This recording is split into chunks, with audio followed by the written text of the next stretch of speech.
Birthdays. Some people treat them like a personal holiday, a day to be cherished and celebrated, while others barely notice them, letting the day pass by almost unnoticed. For the celebrators, it's a day of parties, photos, and feeling special.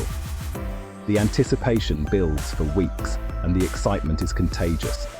They thrive on the attention, soaking up every moment, relishing the laughter and the warmth of being surrounded by loved ones. Social media is filled with their smiling faces, surrounded by friends and laughter. Each post, each tag, is a digital reminder of their importance. Their happiness is tied to the event, the gathering, the gifts. The rituals and traditions make them feel seen and appreciated. It's a public declaration: I matter. The cheers and well wishes reinforce their sense of belonging. For others, a birthday is just another day. There's no countdown, no expectation, just the quiet passing of time. Maybe a few texts, a call from family, but no big deal. The day is acknowledged, but not elevated. No party, no cake, just the usual routine. Dinner is the same as any other night, and the world keeps turning. When asked about their plans, they shrug. Not much. There's no pressure to perform or to make the day extraordinary. It's not sadness, just a lack of need for the spotlight. They find comfort in the ordinary, peace in the familiar. This divide is more than party preference. It's about how we see ourselves and what we need to feel fulfilled. Celebrators seek external validation, a reminder they're loved. The attention is a boost, a yearly affirmation. Non-celebrators seem content without the fanfare. Their joy is quieter, but no less real. Their sense of self doesn't hinge on a date. They measure their worth in different ways, often through personal reflection or quiet achievements. They're the same person before and after. The calendar changes, but their sense of self remains steady. It's a quiet rebellion against the pressure to make one day special. They resist the idea that happiness must be scheduled. Are non-celebrators just introverts? Not always. Sometimes it's simply a choice to step away from expectations. Often they've simply unhooked from the social script, choosing authenticity over tradition. Their contentment is steady, not event-driven. They find meaning in the everyday, not just in milestones. They don't need a crowd to feel valued. Their self-worth is self-sustained, quietly resilient. It's a fascinating difference, one that says a lot about how we find meaning. Some need the applause, others find it within, others are fine without it. Both approaches are valid, shaped by personality, experience, and choice. Both ways are deeply human. In the end, it's not about the party or the solitude, but about honoring what feels right for you. Indifference to birthdays often starts in childhood, quietly taking root in the background of our earliest memories. For some, birthdays meant joy and attention, a day when laughter filled the room and everyone gathered to celebrate you. For others, the day brought disappointment, guests who never came, arguments that overshadowed the cake, or simply being forgotten in the shuffle of busy lives. These early letdowns leave a mark, shaping how we view celebrations and ourselves. Over time, the brain learns birthdays can hurt, and the sting of unmet expectations lingers long after the candles are blown out. Each missed celebration adds another layer of self-protection, a quiet shield built from small disappointments. Eventually, it feels safer not to care, to keep your hopes low and your heart guarded. If I don't expect anything, I can't be let down, becomes a silent mantra, repeated year after year. This isn't about being antisocial, it's about guarding old wounds, protecting the parts of ourselves that once hoped for more. By treating the day as ordinary, they take away its power to disappoint, reclaiming control over their own emotions. It's a logical, if bittersweet, defense, a way to keep the heart safe from further hurt.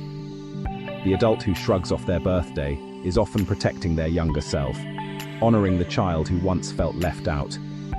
No expectations mean no pain, and the absence of hope becomes a kind of comfort. It's not about rejecting joy, but about finding security in the everyday, where routine feels safe and predictable. For some, the mundane is a safe haven, a place where disappointment can't reach them. The special has proven unreliable, and so the ordinary becomes a gentle refuge. So they choose peace over risk, quiet over chaos and self-care over celebration. And that's a valid choice, a way of honoring both the past and the present, and finding comfort in one's own company. Sometimes it's not old pain but modern pressure that makes people skip birthdays. The world today is louder, more connected, and more demanding than ever before, and birthdays have become another stage for this pressure to play out. Today, a birthday is an event, planned, posted, and judged. Every detail is shared, every moment is compared, and the expectation to make it memorable can feel overwhelming. The pressure to have a perfect, Instagram-worthy day is real. It's not just about celebrating, it's about performing happiness for an audience, whether you want to or not. Organizing parties, managing guests, and spending money can feel like a chore. The list of tasks grows longer, and the joy can get lost in the logistics. Instead of joy, it becomes a project. The excitement is replaced by exhaustion, and the day starts to feel like an obligation rather than a celebration. The expectation to perform happiness is exhausting. Smiles become forced, and the pressure to look like you're having fun can be heavier than the cake itself. For many, it's easier to let the day pass quietly. Ignoring the noise can feel like a relief, a way to reclaim control over your own experience. Treating a birthday like any other day can be self-care. It's a gentle reminder that you don't have to meet anyone's expectations but your own. It's a conscious choice to avoid stress. Saying no to the spectacle is saying yes to your own peace of mind. I don't have the energy for this right now. And that's perfectly okay. Rest is a valid way to honor yourself. A quiet dinner, a walk, or a good book, these become the celebration. Small, meaningful moments can be more fulfilling than any big party. No need to prove anything to anyone. The day is yours, and you get to decide how to spend it. It's about reclaiming peace from the pressure to perform. Choosing calm over chaos is a gift you give yourself. For some, skipping the spectacle is a small act of rebellion. It's a way to say, I matter, even if no one is watching. It's about mental well-being, not missing out. Prioritizing your own needs is a form of self-respect. The joy is in doing what feels right. No audience required, no performance needed. True happiness is quiet, personal, and authentic. Just a day, lived on their own terms. And sometimes that's the best celebration of all. Birthdays are also reminders of time passing. As kids, getting older is exciting. As adults, each birthday can feel like a milestone of what's been missed, not gained. It's a moment for uncomfortable self-reflection. Am I where I thought I'd be? The day can feel like an audit of your life. Some avoid birthdays to escape this pressure. By treating it as just another day, they blur the sharp edges of time. It's not about denying age, but about living on their own timeline. They measure life in experiences, not candles. But what if not celebrating is a sign of emotional maturity? Some people don't need a special day to feel valued. Their self-worth is steady, not tied to a date. Psychologists call this intrinsic motivation, well-being from within. They feel loved and connected every day, not just on their birthday. No need for trophies or parties. Their prize is inner peace. They validate themselves, not relying on others. This is quiet strength. I am enough, every day. Their relationships are built on daily connection, not grand gestures. A simple conversation means more than a big party. Their life is the celebration. No special day required. Let's compare these mindsets. The birthday person lives for the peaks, events, parties, big moments. Their year is a series of highlights. They love anticipation, planning, and the joy of celebration. Their happiness is event-driven, and they're often the social glue. They bring people together and create memories. On the other hand, the everyday person finds joy in the routine. Their contentment is steady, not spiked by events. They celebrate small pleasures, a good book, a walk, a quiet evening. Their happiness is spread throughout the year. In relationships, they value consistency over grand gestures. At work, they're motivated by the process, not the reward. They're introspective, reliable, and self-reliant. Not the life of the party, but always there when needed. For them, every moment can be special. No need to manufacture joy. Both mindsets bring something valuable to life. How someone treats their birthday reveals a lot about them. It's a clue to their past, their values, and their way of finding happiness. Neither approach is better, just different. The celebrator risks disappointment but brings joy and ritual. They remind us to mark time and cherish life. The non-celebrator is self-sufficient, less swayed by social pressure. Their happiness is robust, but they might miss out on communal joy. Both have strengths and pitfalls.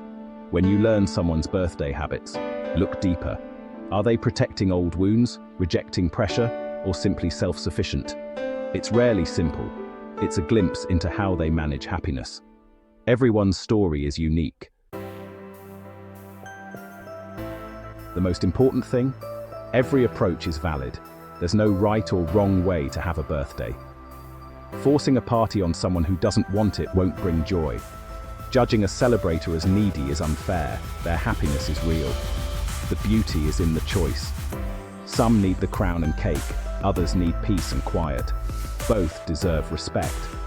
For some, the best gift is freedom from obligation. Their celebration is internal, a moment of reflection, or simply being present. Their choice is an assertion of autonomy. In a world full of expectations, choosing your own path is radical. Whether it's a big party or a quiet cup of tea, what matters is that it's your choice. The most authentic celebration is the one that feels right to you. In the end, birthdays are about meaning, not just milestones. Where do you find happiness, in big moments or quiet contentment? Most of us are a mix, changing as we grow. The key is honesty with yourself. The celebrator teaches us to embrace joy and ritual. The non-celebrator shows us the power of self-reliance and peace. Both offer valuable lessons. As your birthday approaches, ask, what do I need this year? Don't be swayed by tradition or expectation. Listen to your own needs. Whether you want a crowd or solitude, honor your truth. True happiness isn't in the party or its absence. It's in the freedom to choose.